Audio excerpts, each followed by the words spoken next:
Have you seen the size of jet skis these days? They're gigantic. Some of them look as big as a small car. They're also massively powerful, and their gigantic engines can guzzle down a horrific 80 litres every 60 minutes. It'd take me a month to use that much petrol commuting on my 1000cc sports bike. They're also incredibly expensive for what really amounts to a toy you might use every other weekend. Unsurprisingly, 20 or 30 grand toys aren't really appealing to younger buyers, so Seadoo has come up with a radically different type of jet ski to shake things up. The Spark is the cheapest and most fuel-efficient PWC on the market. It's also the least powerful by a long shot, making either 60 or 90 horsepower, where everybody else is making at least 130. But thanks to a clever plastic hull design, it's also much smaller and around half the weight of anything else on the market, which gives it a big boost in the power to weight stakes. So we're going to dig out the old wetsuits and see how it goes on the water. Noel fits quite nicely into his girlfriend's wetsuit. It's okay, mate. We've got one for you too.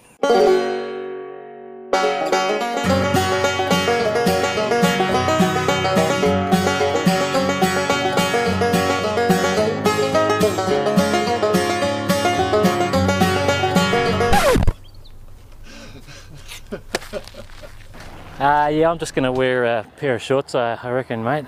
Yeah, I think that's probably for the best, mate. Let's get these things in the water before we bust anything else. Yeah. I should add, I'm a complete jet ski noob. I've never ridden one before. I'm going to put it straight in sports mode. Noel has, once or twice, but really we're a couple of motorcycle-loving petrol heads going into this pretty green. Just like the Spark's target market, really. Alright, here goes!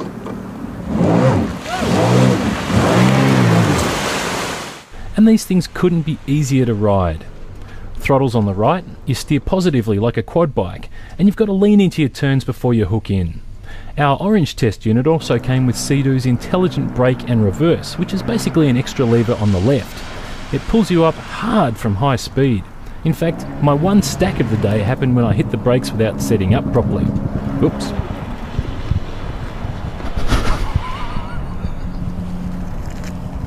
Without the benefit of riding a heavier and more powerful jet ski, I found the 90 horsepower Spark to have plenty of go. It gives you a good kick from standstill and a good rush coming out of a turn, and it's good for a top speed of over 80 k's an hour, which feels fast enough on the water. Top speed's not what it's all about though. The real fun is in cornering. Get off the gas to bring the nose down, throw your body into the turn and wrench the bars around, and you can steer the Sparks fast. They handle kind of like a powerful quad bike, but feel a lot more dynamic. What's more, because it's so light, the back end starts getting very light when you really get physical with it. You can almost drift the thing, and if you really push it, you can bury the nose of the Spark and kind of spin around and skate backwards with the jet totally out of the water, before gassing it up, digging in and shooting out in the opposite direction. It's a heck of a lot of fun, but it ultimately feels a bit pointless if you're out there by yourself. And that's where the Spark's biggest advantage lies. You can buy two of the base models for the price of one of the next model up in the Seadoo range, and it's much better fun with a mate out there.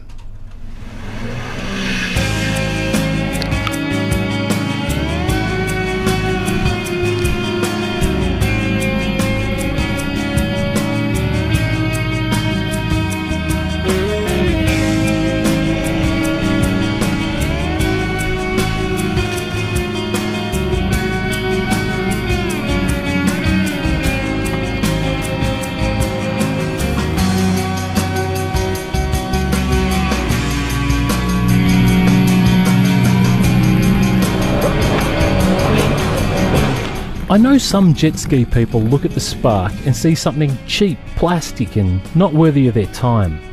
And if you own a 20 grand 260 horsepower beast, I can see why you'd think that way. But if you're not locked in a measuring contest with your next door neighbour and you look at the Spark in its own right, it's a heap of fun, and it's cheap enough to look attractive to a new generation that just doesn't have the spare cash the baby boomers did. We're giving it the thumbs up. It's a step in the right direction. Oh, I'm knackered.